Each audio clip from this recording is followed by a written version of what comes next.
മത്തായി സുവിശേഷം 27-62 ഒന്ന് വന്നേ.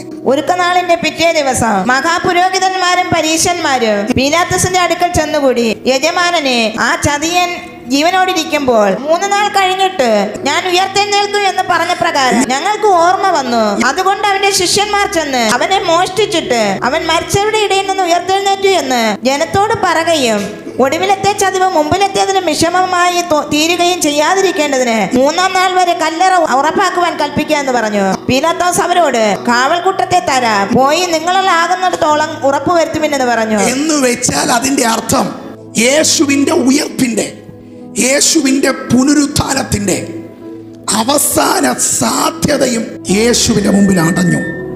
എല്ലാം അടച്ചുറപ്പാക്കിയിരിക്കുമ്പം 3 സഹോദരിമാർ വന്ന് നിന്നിട്ട് പറയുക, അവൻ അവിടെ ഇല്ല,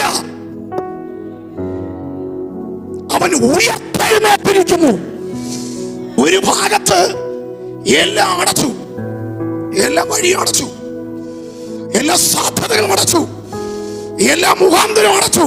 അപ്പോഴാ ഈ സഹോദരിമാർ വന്ന് പറയുന്നേ, മത്തായി 27 നമ്മൾ വായിച്ച ഈ അവസ്ഥ കണ്ട ആർക്കും ഇത് വിശ്വസിക്കാൻ പറ്റത്തില്ല.